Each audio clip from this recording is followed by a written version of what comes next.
Welcome to Mentally Healthy. We're so glad you're here. We are very proud to welcome and introduce Innovative Products as the sponsor for today's video and content. IPP supports the ongoing mission of Mentally Healthy and our affiliations. As Innovative Products' tagline outlines, Mentally Healthy honors discovering the possibilities together. Let's take a moment to relax and breathe. Today, we're going to learn and explore 10 things to know about the psychology of victimhood. We at Mentally Healthy are extremely sensitive to matters that may trigger an emotional response in our viewers and listeners. If you feel the subject matter contained in this video may be potentially upsetting or disturbing, please discontinue watching. While our videos are targeted to provide information for awareness and educational purposes, our viewers' mental health is important to us.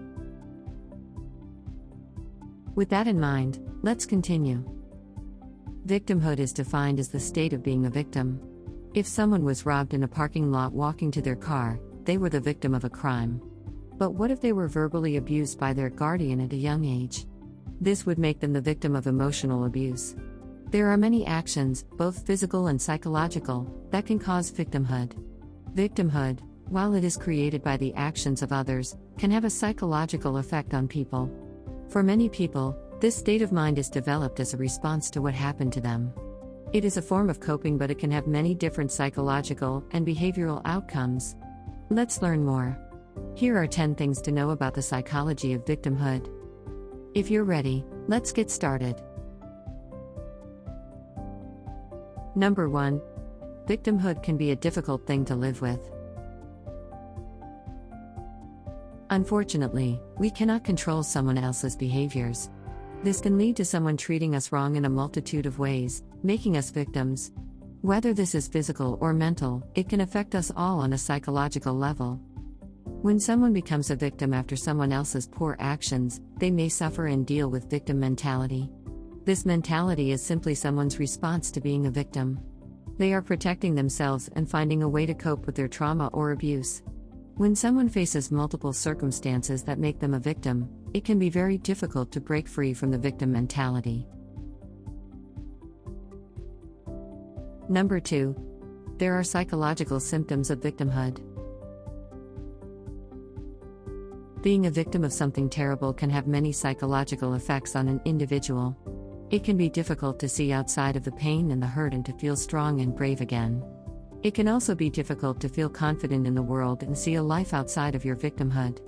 This can lead to many psychological symptoms, some of which may include constantly feeling helpless, being passive, feeling out of control, acting pessimistic, having negative thoughts, feeling guilt, shame, self-blame, etc., and various levels of depression. Number 3. Victimhood mentality comes from being mistreated. Some individuals think and behave with a victim mentality. However, they are not born this way. Nor does it come out of thin air. Individuals develop a victim mentality after being the victim of someone else's cruel actions. While it may seem dramatic to someone on the outside, the individual likely truly feels this way and is suffering. This pain can be caused by a stranger, a family member, a friend, a romantic partner, a group of people, etc. Victim mentality can arise from past trauma, betrayal, codependency, manipulation. Number 4. Being the victim of a serious crime can have many effects. Being the victim of a crime can be scary. These crimes may include being hit by a drunk driver, being robbed, being scammed by someone or a company, being kidnapped, etc. There are many lingering physical effects to being a part of terrible crimes such as these: being injured, being financially depleted, etc. However, the mental effects are often more difficult to manage and live with.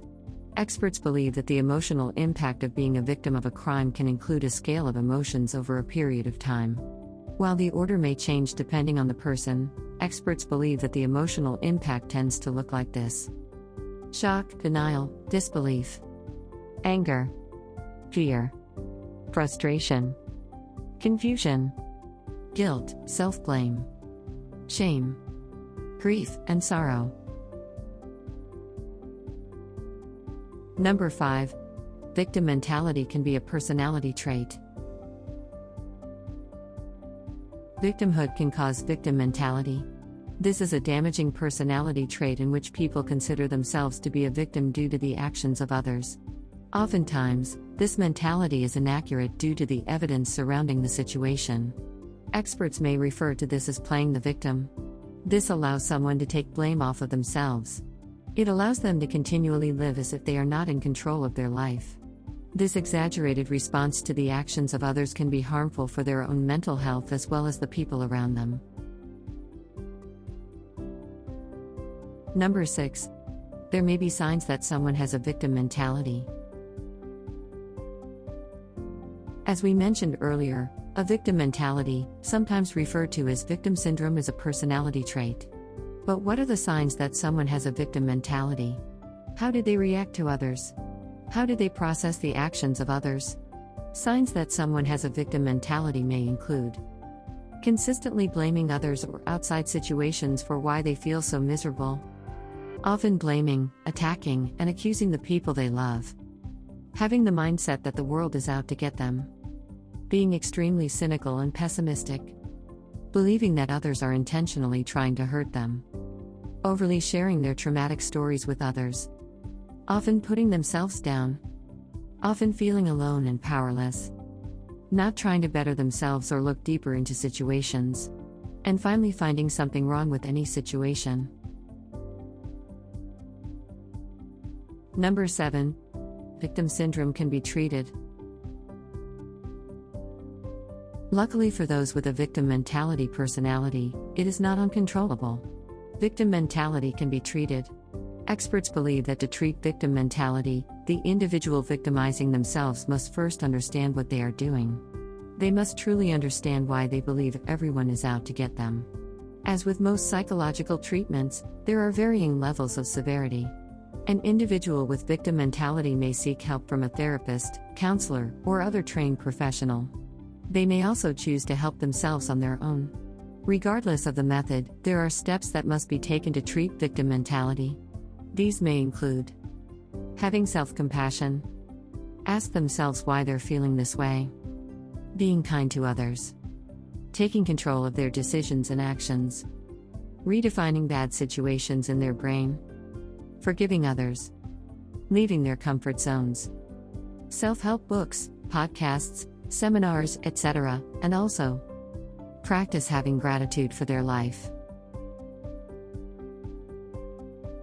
Number 8. Victimhood in a romantic relationship may cause troubles. As we mentioned before, some people are prone to having a victim mentality because of how they were wronged in their past. While their pain is valid, bringing that mindset into unrelated relationships can cause friction. If an individual is in a romantic relationship with someone who has a victim mentality, it may feel difficult and heavy at times. The frustrations may come from one of the partners consistently feeling unhappy, avoiding blame, not taking responsibility for their actions, and more. While victim mentality is complicated, it can be frustrating for someone to feel like an equal in a relationship with this as the undertone. Number 9. People with bad intentions may pretend to be a victim. Victimhood is unfortunate and can lead to a lot of suffering and pain. However, it is not always truthful. People with bad intentions may pretend to be a victim. An individual playing the victim is an unfair game that many people have had to deal with. For example, someone pretending to be in desperate need of help at a gas station so that they can gain your sympathy and then commit a crime. Another example may take place in romantic relationships. Someone may claim that they were often mistreated by others so that they do not have to take responsibility for how others feel about them. In actuality, they were causing harm to their past lovers. Someone with poor intentions may pretend to be a victim in order to control someone, gain sympathy, avoid taking responsibility for situations, win an argument, gain attention for themselves. Number 10. We can help people who feel like victims. Helping someone who feels like a victim can be frustrating. Someone who feels like a victim may not take responsibility for their actions. That can oftentimes feel like a dead end, if they are in fact responsible for a situation. However, if someone is living with victim mentality, they likely often feel alone. So, while it may seem intimidating to help someone who feels like a victim, they need love too. There is a lot going on in their hearts and their minds. Experts believe that there are tips for helping someone with victim mentality. These may include being empathetic, acknowledging their pain, avoiding labeling them as a victim, acknowledging their negative behaviors such as how they place blame, complain, and ignore their own responsibility in a situation, providing a safe space for talking and sharing, setting boundaries with them, avoiding apologizing in order to make them feel better when the apology is not appropriate, asking questions to boost their confidence, for example, what are you good at? Encouraging them to seek help from a professional.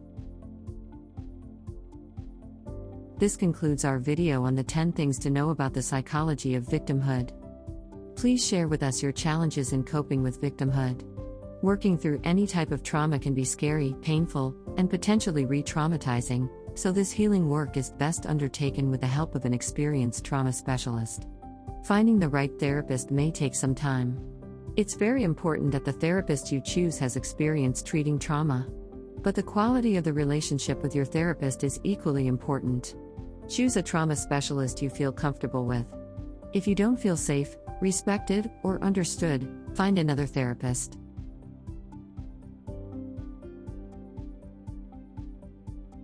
Your friends here at Mentally Healthy support the American Psychological Association for finding a good therapist and ensuring you work with a qualified professional who has background and expertise that will benefit you and your specific needs.